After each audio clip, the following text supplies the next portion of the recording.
Bismillahirrahmanirrahim. Assalamualaikum warahmatullahi wabarakatuh. Kita sudah masuk ke pekan ke-13 ya, kalau nggak salah di perkuliahan filsafat ilmu. Di sini di Malang sudah masuk musim hujan, mungkin di tempat kalian juga sudah sering musim hujan dan ada beberapa juga yang sepertinya sudah di Malang ya, sudah di Ma'had ya. Mudah-mudahan situasinya kondusif ketika belajar di Ma'had sama dengan ketika belajar di rumah. Kalau kalian membutuhkan ruang untuk belajar, itu kalian bisa naik ke lantai 4, karena di lantai 4 itu banyak ruang kosong untuk bekerja. Dan ada juga meja dan kursi yang bisa lebih lebih kondusif lah daripada di Ma'had kan nggak ada meja kursi ya untuk mengerjakan tugas-tugas kalian, terutama tugas akhir semester. Itu ya. Nah, sekarang pekan ke-13. Kita selama 3 pekan ini akan membahas satu artikel yang sudah kalian download semua ya, yaitu The Youth Search for Identity. Untuk pertama, saya share screen dulu. Apa sudah terlihat share screen-nya? Sudah, Bu. Oke. Bentar. Share screen.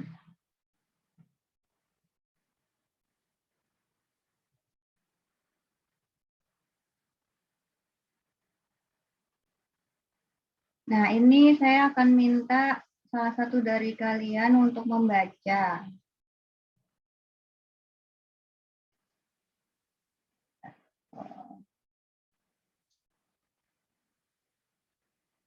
Membaca paragraf pertama dulu.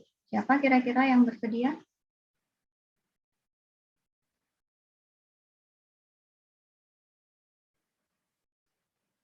Nggak ada yang bersedia membaca? Saya tunjuk aja ya.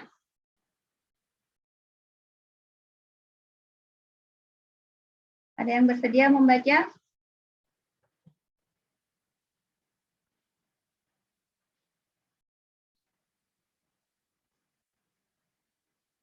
Nabil? Nabil Algoni? Muhammad Nabil Algoni, silahkan dibaca dari introduction.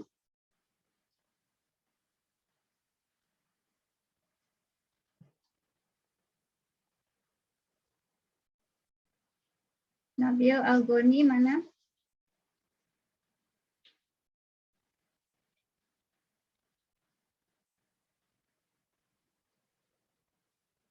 Kalau tidak merespon, saya keluarkan ya dari kelas ya. Nabil Algoni, saya panggil sekali lagi. Oke, Nabil Algoni tidak merespon.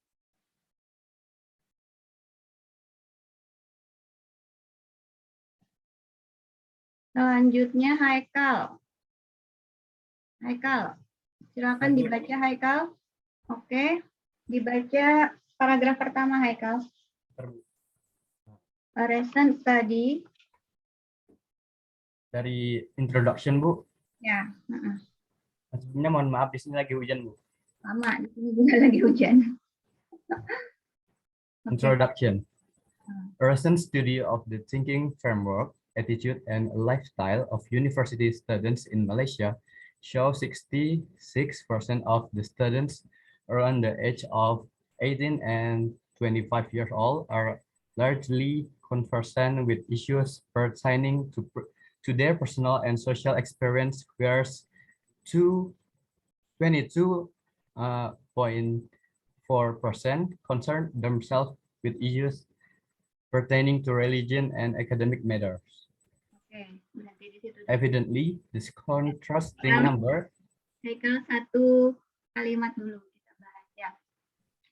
Jadi Haikal tadi sudah membacakan bahwa dari satu penelitian di Malaysia itu 66% dari mahasiswa usia 18 sampai 25 tahun, itu berarti kan sepantaran dengan kalian ya, antara 17 sampai 20 tahun ya kalau kalian masih di awal.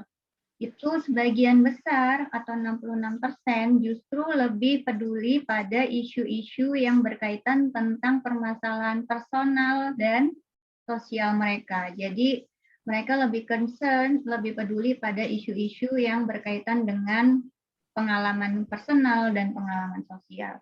Sementara hanya 22,4%, berarti hanya sebagian kecil dari generasi muda yang berpikir atau peduli tentang isu-isu atau permasalahan-permasalahan yang terkait dengan permasalahan akademis dan keagamaan, religion and academic matters. Jadi persoalan-persoalan akademis atau religion atau pemikiran mendalam lah, itu hanya 22,4% yang mereka berpikir tentang hal itu. Sebagian besar dari generasi muda, menurut penelitian ini, itu hanya berpikir banyak peduli hanya pada permasalahan personal dan sosial, gitu ya.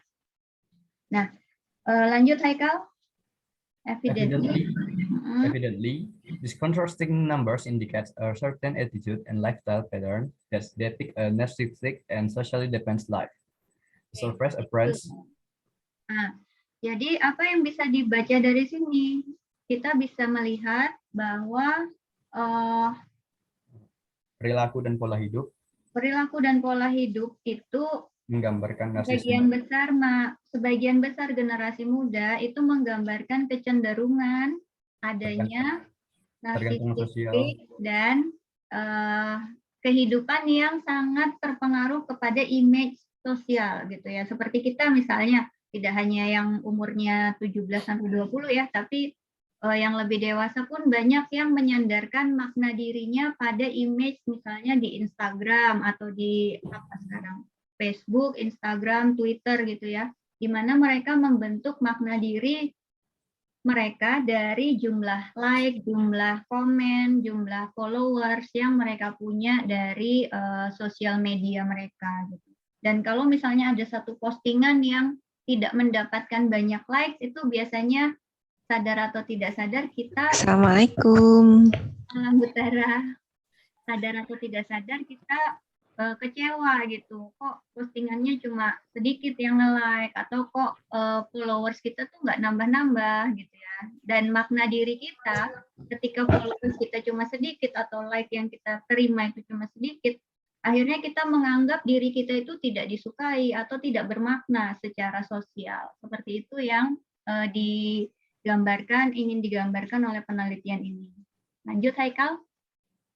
Surface appearance of the facts seems to conclude that the ever-changing market reforms and the new ways of living have a certain influence on the way one values one's life.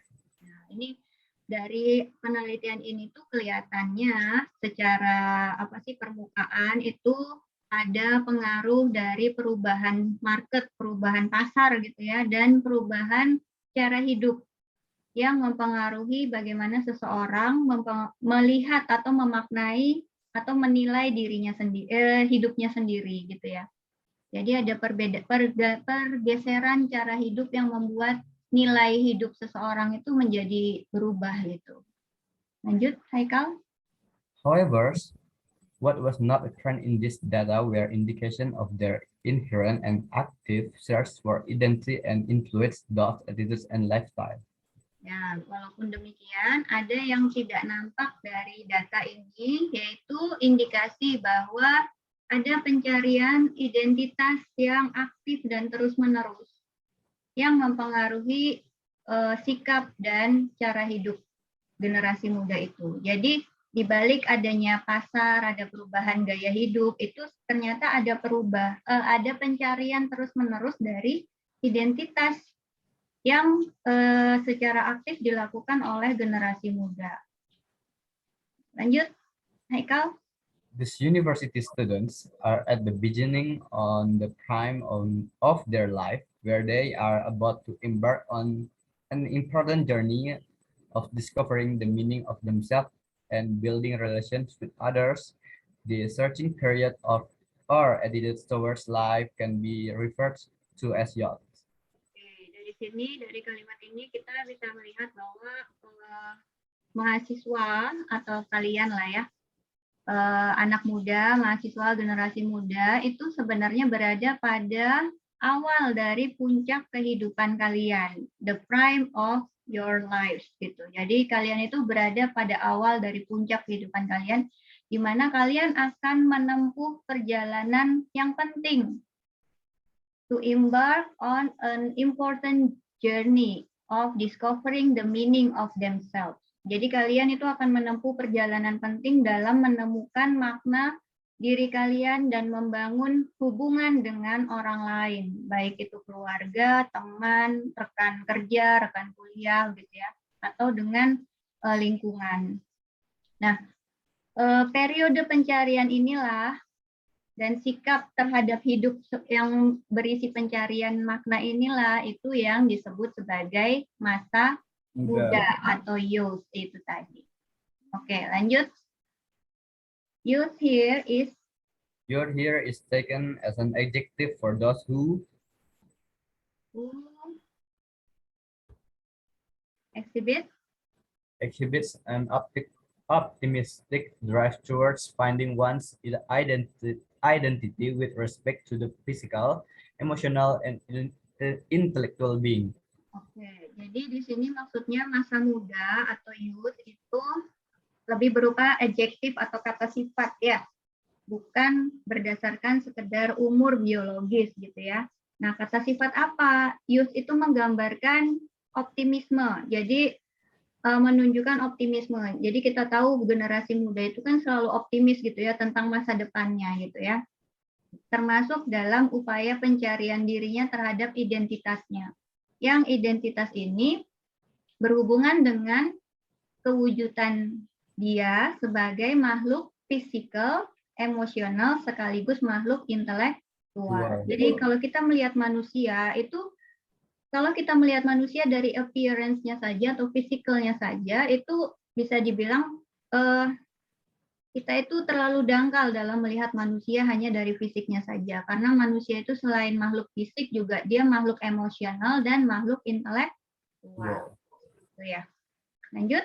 And yet, according to this research, we found that the generation of who fits this definition are found to activities that revolve mostly around entertainment that impede their growth and harnessing maturity.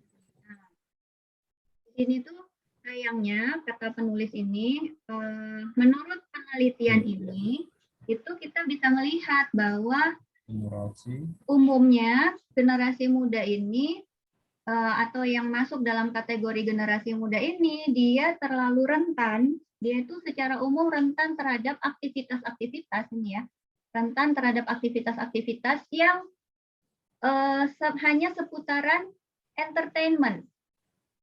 Jadi kalian sebagian besar kalian akui atau enggak, saya juga ya, itu kita menghabiskan waktu kita dalam aktivitas-aktivitas yang kita anggap menghibur gitu. Kita mencari entertainment sepanjang waktu. Sebagian besar waktu kita habiskan untuk entertaining diri kita gitu ya. Padahal ketika kita menghabiskan waktu untuk entertainment atau hanya sekedar mencari hiburan, orang yang gagal mencari makna dirinya, dia akan melarikan dirinya kepada entertainment itu. Jadi kalau kalian merasa misalnya, kenapa sih saya kok menghabiskan hari demi hari itu cuma sekedar nonton ini, nonton YouTube, nonton ini, lihat Instagram, tahu-tahu sudah sore gitu ya. Habis waktu saya hanya untuk hal-hal yang seperti itu, untuk menyenangkan diri saya saja gitu. Nah, itu berarti kita sudah masuk dalam tahapan ciri-ciri orang yang mulai kehilangan makna diri. Karena ciri-ciri orang yang kehilangan makna diri, dia akan menyibukkan dirinya dengan entertainment. Bukan berarti kita tidak boleh menghibur diri, tetapi kita harus tahu ada batas. Manusia itu tidak hanya sebagai makhluk fisik, makhluk emosional, tapi juga makhluk intelektual. Nah, entertainment itu hanya sebatas fisikal dan emosional gitu ya. Ketika kita nonton sampai selesai atau apalah mencari hiburan macam-macam, itu yang kita habiskan waktu untuk menyenangkan, memenuhi kebutuhan fisik dan emosional. Makanan itu juga termasuk entertainment ya. Apalagi makanan sudah jadi industri ya. Kita kesana kemari mencari makanan yang enak gitu ya. Itu hanya untuk memenuhi kebutuhan fisikal kita saja gitu. Dan emosional. Sementara kita sebagai makhluk intellectual being, ini sering kita tidak memperhatikan kebutuhan kita sebagai makhluk intelektual. Nah, inilah yang disebutkan di di kalimat ini tuh bahwa orang-orang generasi muda sekarang itu sayangnya dia berputar hanya di seputaran around entertainment itu tadi. Dia menghabiskan waktunya hanya di wilayah entertainment yang bisa membatasi atau impede, itu menghalangi pertumbuhan dirinya, bukan pertumbuhan fisiknya ya, tapi pertumbuhan intelektualitasnya dalam mencapai kedewasaan. Tanpa sadar, kalau kalian berada di masa masa remaja, tanpa sadar kalian menghabiskan waktu hanya dengan entertainment, tanpa sadar masa muda kalian hilang, dan kalian tiba-tiba harus jadi orang dewasa yang belum mencapai kedewasaan. Ini yang dimaksud di artikel ini. Bisa lanjut, Haikal?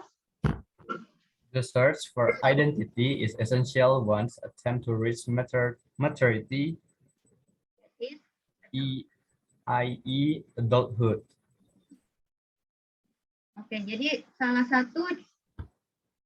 satu yang kita perlukan dalam mencapai kedewasaan itu adalah kita mencari identitas kita ini seperti apa gitu ya. Kita ini sebagai manusia ini apa sih gitu. Kan kita manusia, apakah kita sekedar makhluk fisik? Kalau kita sekedar makhluk fisik, kita cuma sekedar memenuhi kebutuhan makan dan bersenang-senang gitu ya. Kalau kita sekedar makhluk emosional, kita sekedar memenuhi kebutuhan emosional kita.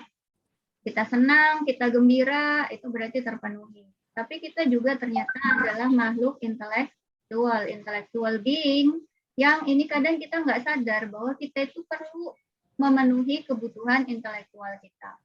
Dan maturity ini adalah kita cari, kita raih itu dengan cara kita menemukan diri kita sendiri, menemukan makna diri kita sendiri, yang bukan kita sandarkan hanya pada makna diri kita di mata orang lain gitu ya. Oke, lanjut, Haikal. Even so, adulthood here is not to be taken for granted. The youth-like tendency to waver or to take precedence in research for its meaning is also apparent among the adults. Jadi adulthood di sini itu nggak langsung aja kalian dapatkan gitu, dia harus diusahakan.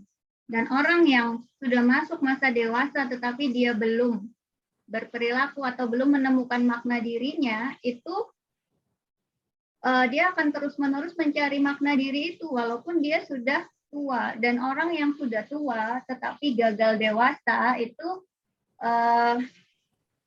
kalau di sini itu dia kayak masih goyah gitu. Dia masih goyah identitasnya tentang makna dirinya, dan dia masih berperilaku seperti anak kecil atau orang muda, anak muda itu tadi yang masih terus dalam pencarian identitas. Ya, lanjut. Moreover, the definition of your soul should not only be confined to their biological age, but also involve the spirit's and attitude towards life in its search for meaning and identity.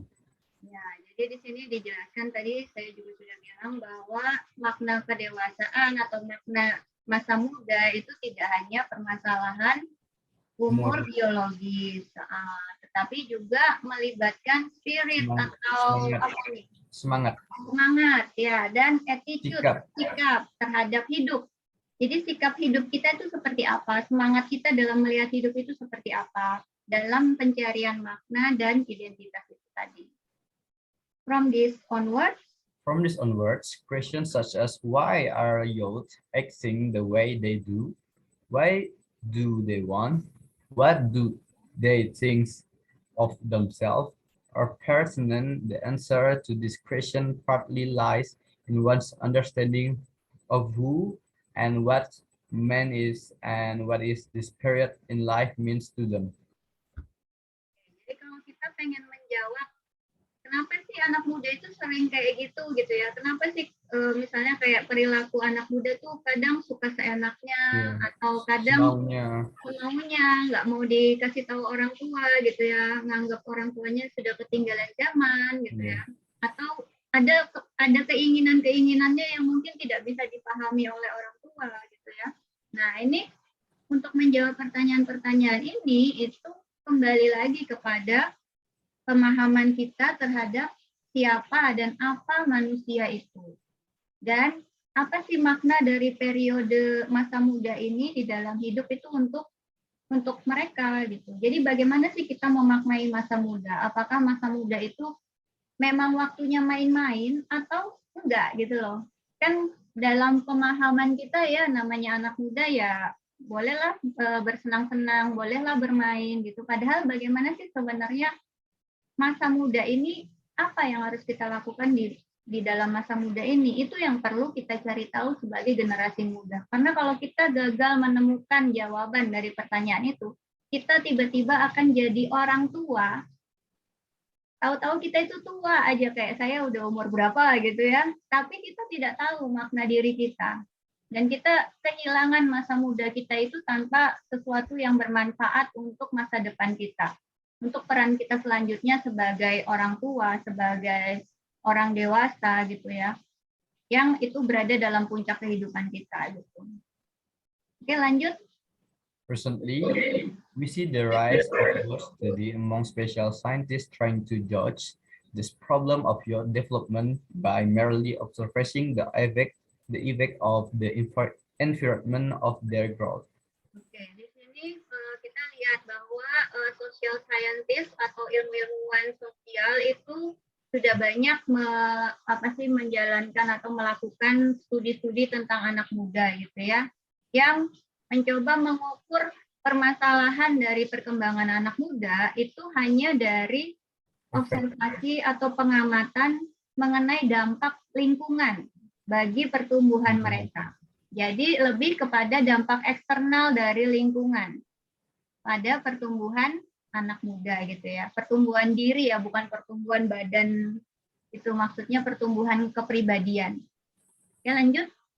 However, this external difference, despite being one of the main factors, do not give a sense of identity. Despite being one. Instead, their identity lies in the one's understanding of their origin and destiny, which shapes the way youth think about who they are and what is expected of them. Oke, jadi di sini disebutkan ada yang ketinggalan karena walaupun external differences ini, konteks lingkungan itu penting untuk pertumbuhan seseorang, tetapi ada juga faktor internal, di mana kesadaran akan identitas seseorang itu membuat dia mampu menyikapi lingkungan yang sama dengan sikap yang berbeda. Jadi walaupun lingkungannya itu sama, dua orang yang punya kesadaran identitas yang berbeda itu akan bisa menyikapi lingkungan eksternal itu dengan berbeda. Makanya kita lihat ada orang yang hidup di lingkungan yang sangat susah, tapi dia bisa jadi orang berhasil. Tetapi ada juga orang yang hidup di lingkungan yang nyaman. Ya, anak muda yang hidup di lingkungan nyaman, dia justru terjerumus kepada hal-hal yang kurang baik gitu ya.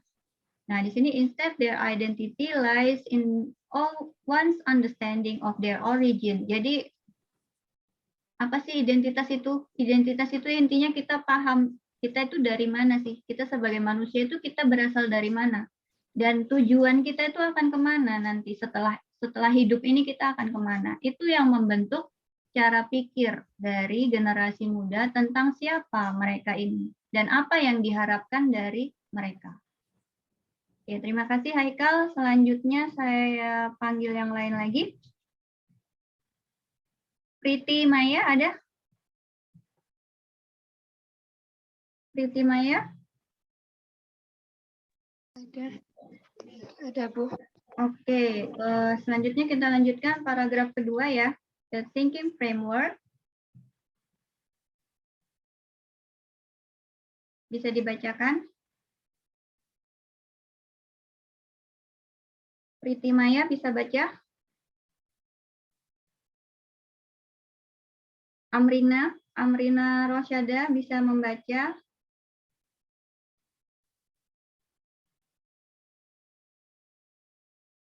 Atau siapa yang bersedia membaca paragraf kedua? Yuk kita harus cepat. Oke, Muhammad Fairuz. Silakan Fairuz. Okay, Bu. The thinking framework, attitudes, and lifestyle research conducted discussion with various focus groups consisting of students from different races and genders from selected universities. The discussion reflected that most youths at this age are generally concerned with economic security that will provide them with stability in life to such an extent that they envision themselves as merely a commodity to the life factory. They perceive the word independent to be related to merely a consequence. Virus, satu kalimat. Oh ya, Bu. Oke. Kalau saya bahas dulu ya di sini. Jadi dari hasil penelitian ini menggunakan metode focus group discussion (FGD) ya. Nah di FGD ini banyak partisipan dari mahasiswa yang terdiri dari ras-ras atau suku-suku yang berbeda dan juga gender atau jenis kelamin, baik laki-laki maupun perempuan. Nah, di sini tuh hasil diskusi ini memperlihatkan bahwa sebagian besar anak muda di penelitian ini, dan mungkin juga kalian mengalami sendiri ya, ini untuk refleksi ke diri kita sendiri juga, bahwa anak muda zaman sekarang ini, sebagian besar itu kekhawatirannya itu adalah pada rasa keamanan ekonomi. Jadi yang menghabiskan waktu, mereka menghabiskan waktu untuk kecemasan terkait economic security ini. Jadi bagaimana sih saya akan hidup di masa depan ketika saya dewasa itu seperti apa secara ekonomi. Ya. Maksudnya economic security ini adalah kita nanti kalau sudah dewasa kerja apa? Bagaimana hidup kita itu secara ekonomi akan stabil atau enggak? Kita akan bisa hidup dengan standar hidup atau gaya hidup yang kita inginkan atau enggak? Gitu ya. Sampai mereka berpikir, sampai kekhawatiran itu sampai pada level mereka melihat hidup mereka itu hanya nanti ketika dewasa itu ketika sudah masuk ke dalam ke dalam bidang pekerjaan, mereka hanya melihat diri mereka sebagai sebuah komoditas dari hidup yang seperti pabrik gitu. Life factory itu hidup yang seperti konsep hidup yang seperti pabrik. Kita berangkat kerja, pulang, istirahat, udah capek, nggak bisa ngapa-ngapain, besok pagi berangkat lagi, kerja lagi, menghabiskan waktu sampai tanpa sadar kita menghabiskan masa dewasa kita dan kita masuk dalam masa tua kita itu. Dan karena concern atau kekhawatiran terbesar dari generasi muda itu terkait economic security itu tadi, maka kalau itu jadi kekhawatiran utama di generasi muda kita, maka kita akan berlomba-lomba untuk ketika kita sekolah pun kita akan berpikir bahwa kita sekolah hanya sekedar supaya kita bisa bekerja gitu. Jadi kita membatasi makna diri kita, ini tadi physical and emotional and intellectual being ini tadi hanya sekedar kebutuhan fisik dan emosional itu tadi. Pokoknya kita kuliah, pokoknya kita setelah kuliah kita bisa kerja. Tetapi ketika kita kerja pun kita akan tahu-tahu kita tua gitu loh. Kita menghabiskan kerja ini untuk apa? Hidup saya ini untuk apa? Cuma kerja, bayar utang, bayar debt gitu ya. Cicilan segala macam, terus habis itu mati gitu. Nah itu kekhawatiran itu, kalaupun belum kalian alami, itu sudah banyak terjadi di masyarakat modern di Barat, yang memang konsep hidupnya itu seperti itu gitu. Jadi mereka melihat hidup itu hanya materialisme saja, karena pandangan materialisme tidak ada hidup setelah hidup. Tidak ada hidup setelah hidup, seperti kita di dalam Islam ada hidup setelah mati gitu ya. Mereka nggak ada. Jadi mereka ya makna hidup mereka itu ya sekedar peran mereka sebagai pekerja, sebagai makhluk bagian dari circle sosial mereka yang kalau mereka kehilangan pekerjaan atau dikucilkan dari circle sosial mereka merasa dirinya itu tidak bermakna gitu. Atau mereka gagal menjalankan salah satu peran sosial, itu mereka sudah merasa kehilangan makna diri. Makanya tingkat bunuh dirinya juga sangat tinggi ya di sana. Karena mereka menganggap dengan bunuh diri permasalahannya hilang. Kalau kita di dalam Islam kita bunuh diri malah ketemu masalah baru yang lebih mengerikan lagi setelah ketemu di alam akhirat gitu ya. Oke, dilanjut. They perceive the word independent to be related to merely a consequences of securing employer after high school, after college, or even after university. Oke, jadi makna kebebasan itu apa sih? Independensi itu apa? Independen menurut kalian ketika kalian misalnya sudah bebas dari ketergantungan terhadap orang tua. Berarti apa? Kalian bebas secara bisa memenuhi kebutuhan hidup kalian sendiri gitu ya. Independent as a merely consequence of securing employment. Jadi kalau kita sudah kerja bisa memenuhi kebutuhan hidup kita sendiri, oh itu berarti kita sudah bebas. Bebas dari kungkungan ini, bebas dari kungkungan ini gitu ya. Bebas menjalani hidup seperti yang kita inginkan. Padahal ternyata juga pekerjaan itu sendiri, kalau kita hanya menganggap pekerjaan itu segala-galanya gitu ya, yang bisa membebaskan kita. Sebenarnya pekerjaan itu adalah satu penjara baru buat kita gitu. Jadi ketika kita bekerja sebenarnya kita tidak sedang mengindependenkan diri kita sendiri kalau mindset kita itu keliru. Ya, sekarang misalnya kalian kuliah, pengen cepat-cepat lulus kan? Kalau kalian menganggap masa perkuliahan ini kalian seperti terkungkung, di penjara, dibatasi segala macam gitu ya. Masa kecil juga banyak batasan, masa kuliah juga banyak batasan. Merasa ketika sudah boleh kos, tinggal sendiri di Malang gitu ya, itu sudah lepas dari batasan, dari segala batasan gitu. Sudah mulai independen. Padahal itu sebenarnya bukan independensi yang sebenarnya, karena kita akan ketemu lagi dengan berbagai batasan. Jadi cara pandang terhadap kebebasan itu yang membuat kita seperti keluar dari penjara satu, masuk ke penjara lainnya sampai kita itu mati. Itu yang banyak dialami oleh masyarakat modern sekarang. Dia merasa dengan pekerjaan itu dia memperoleh kebebasannya, padahal ternyata pekerjaannya itu menjadi satu penjara tersendiri lagi buat dirinya. Oke, lanjut. Life is considered as the advancement of a person to fit into a career, and education is the vehicle by which they believe will take them to this goal. Oke, nah ini intinya.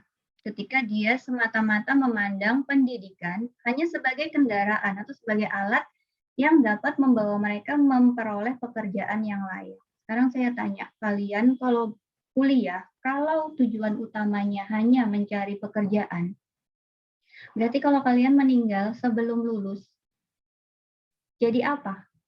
Maksudnya seperti apa niat kalian di awal hanya kuliah untuk mencari pekerjaan?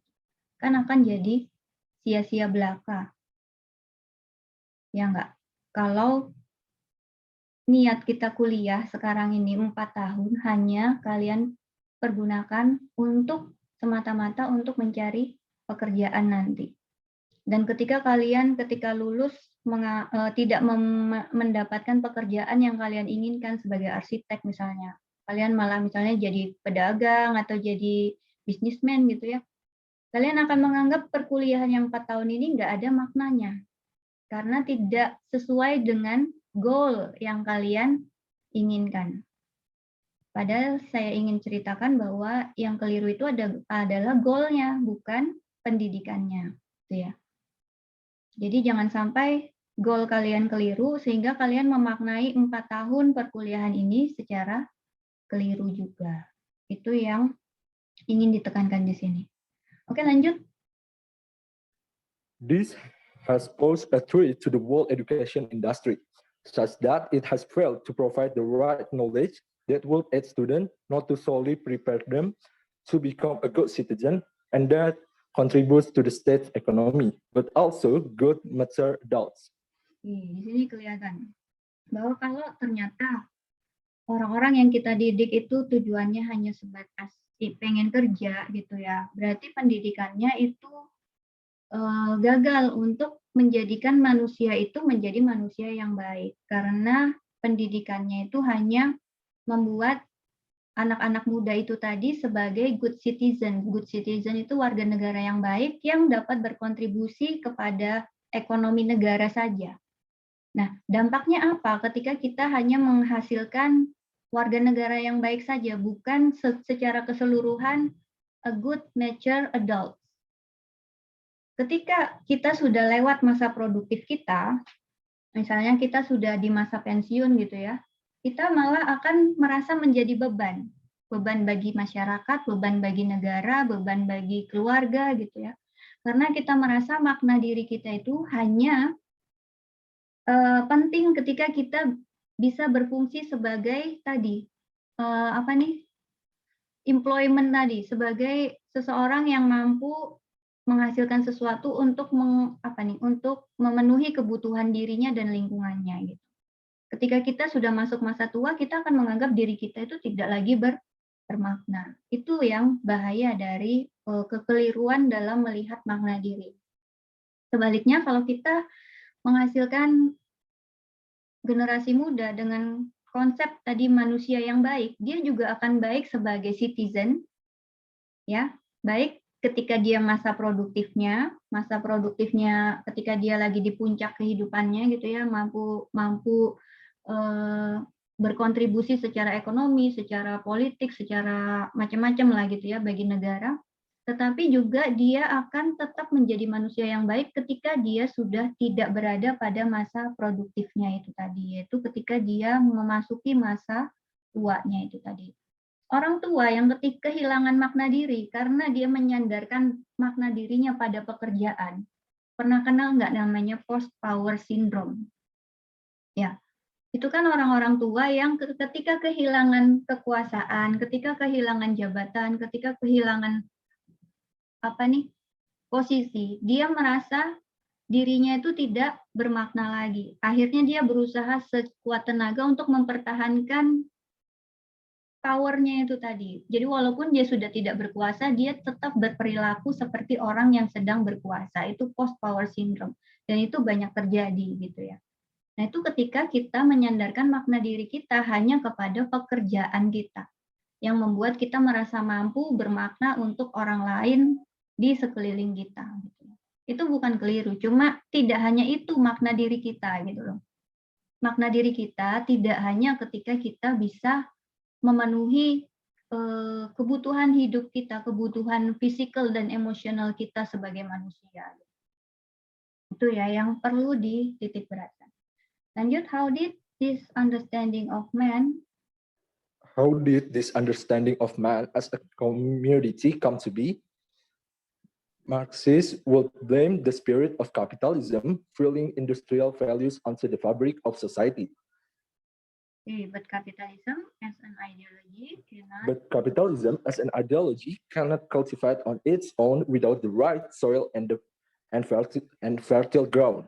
To this, we must investigate the basic fundamental assumption that built this ideology, such as the conception of man himself. Ini kita lihat bahwa pertempuran antara Marxisme, antara komunisme dengan kapitalisme itu ya, itu saling menyalahkan satu sama lain. Kenapa misalnya dunia jadi seperti sekarang ini, jadi kayak mengarah kepada kerusakan seperti sekarang ini gitu ya, baik secara moral maupun secara nilai lah gitu ya. Nah, kalau Marxis itu akan menyalahkan kepada kapitalisme ketika kapitalisme ini memasukkan nilai-nilai industrialnya saja ke dalam sebuah tatanan masyarakat. Jadi menekankan atau memaksakan masyarakat itu pada nilai-nilai industrinya. Jadi masyarakat dipandang sebagai komoditas industri yang ketika dia bisa menghasilkan sesuatu berarti dia bisa berkontribusi positif kepada masyarakat. Ketika dia tidak bisa menghasilkan sesuatu bagi masyarakatnya, dia akan dianggap beban gitu ya. Dia akan dianggap beban sosial di masyarakat gitu ya.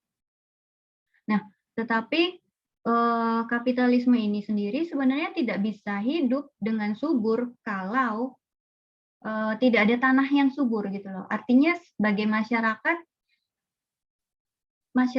itu masyarakatnya juga mendukung tumbuh suburnya kapitalisme itu gitu.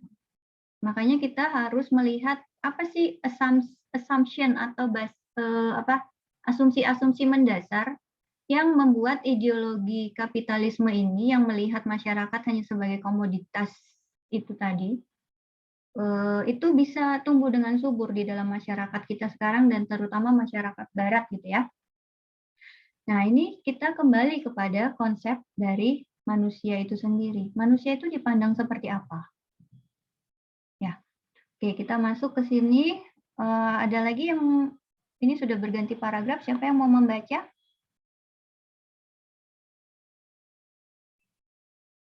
Alia, mungkin?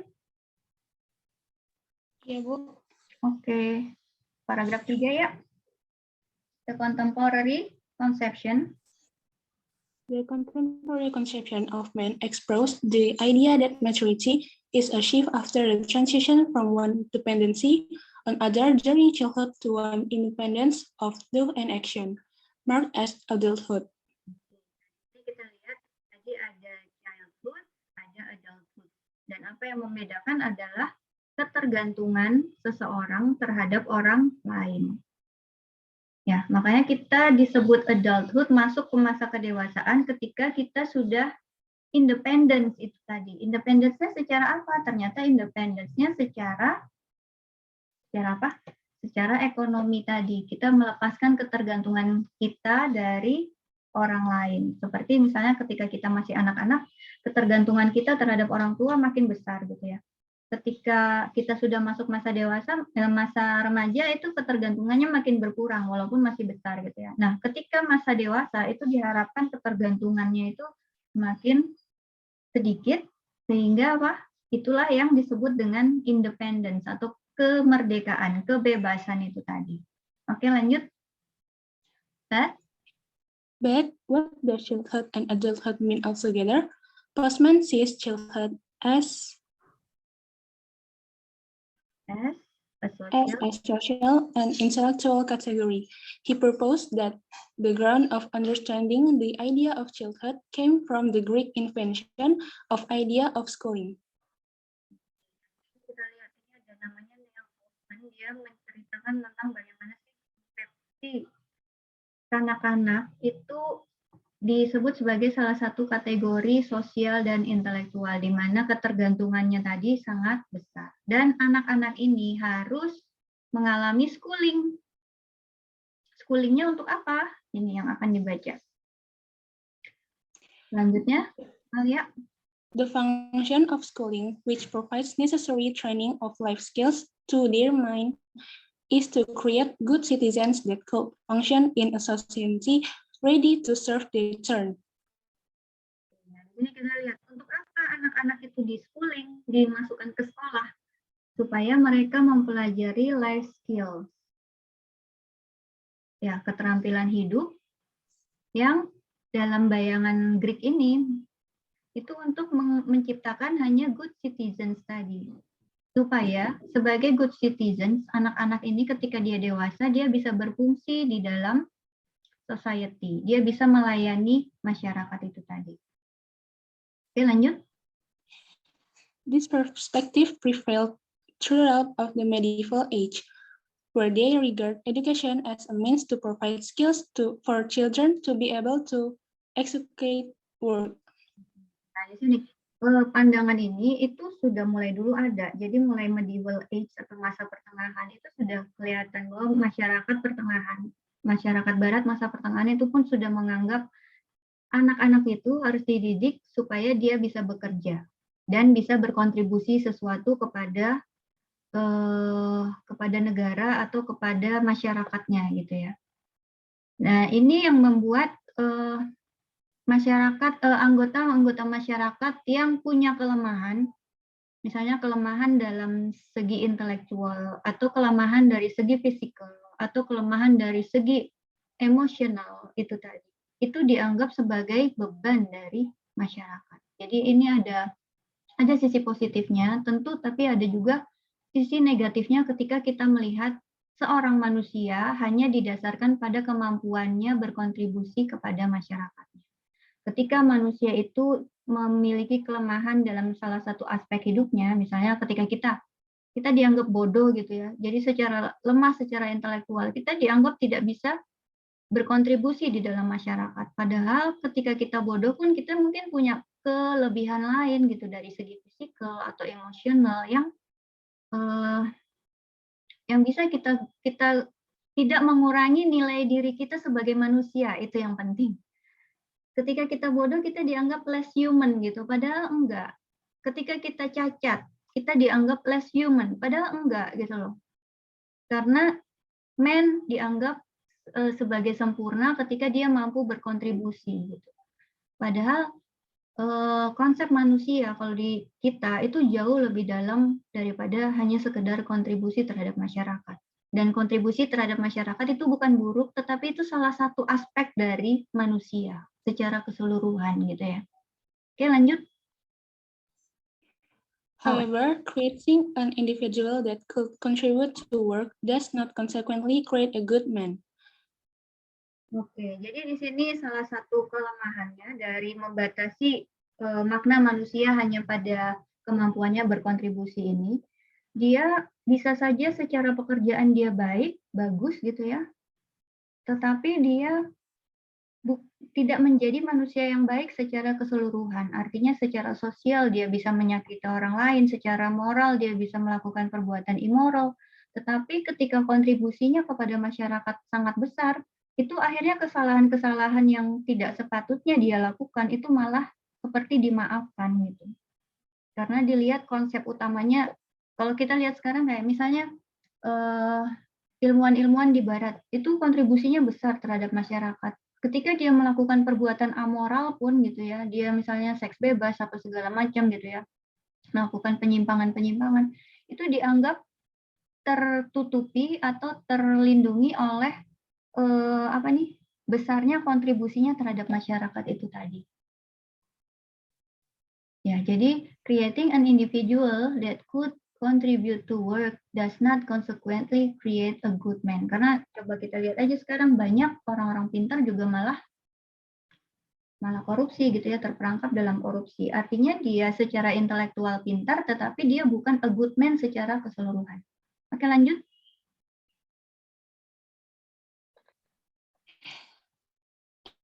An excellent and skilled computer programmer, for instance, may be loyal to his company, but not to his boss.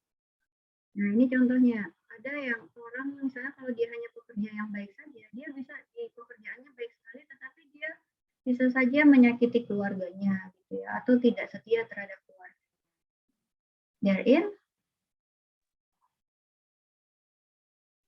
Therein lies the indication that certain moral decadence in man was the result of an education that does not involve proper ethics and values that runs parallel to their social and individual responsibility.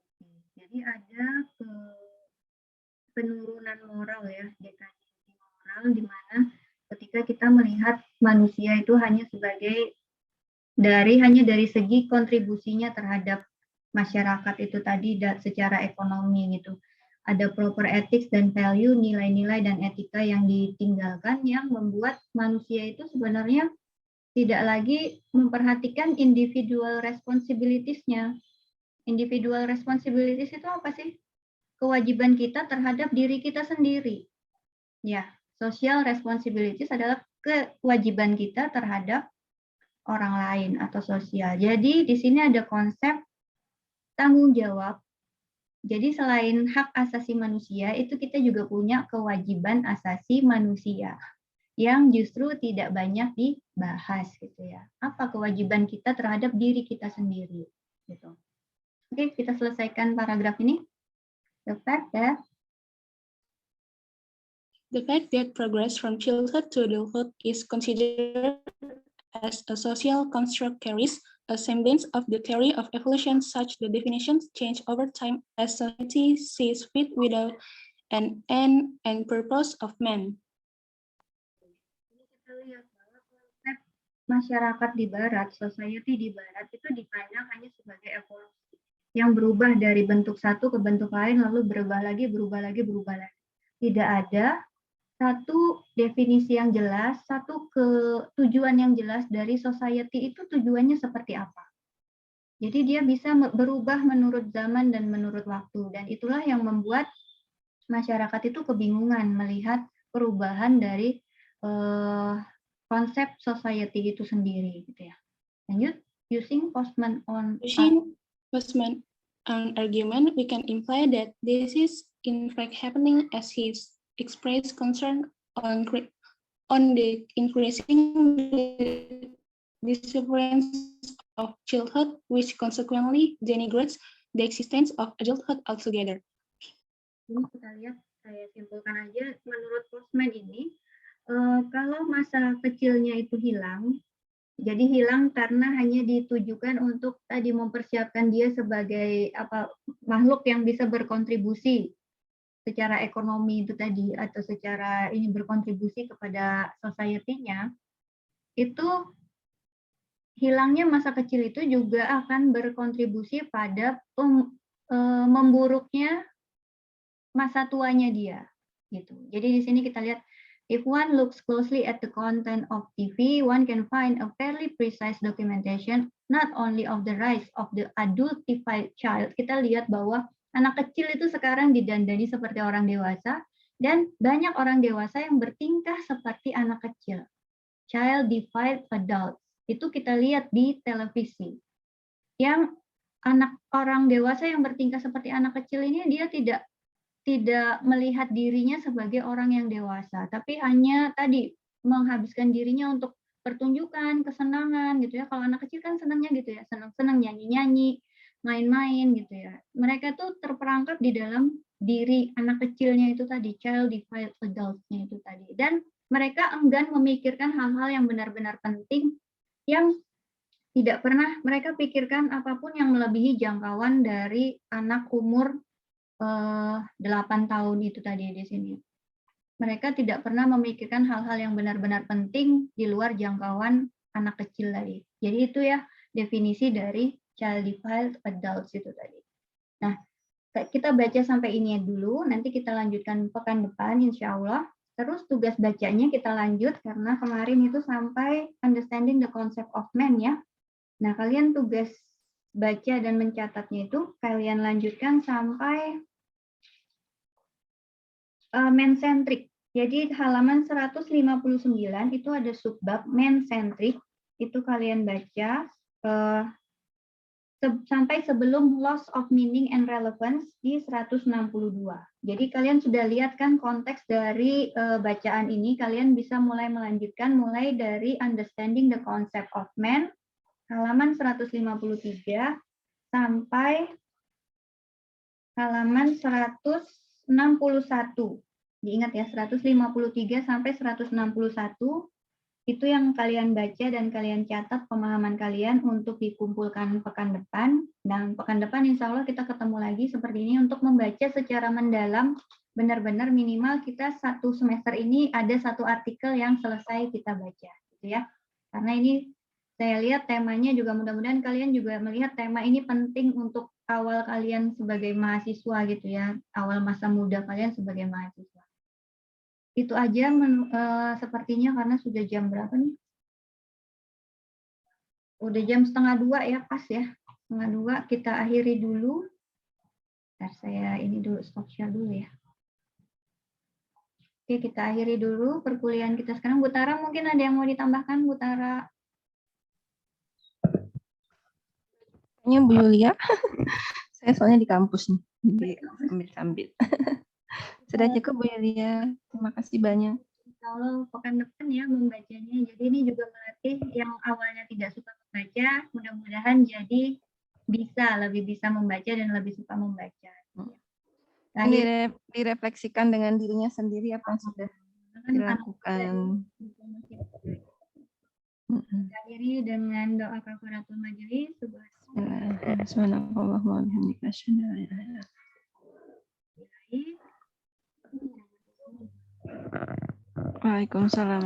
Terima kasih Bu Yulia.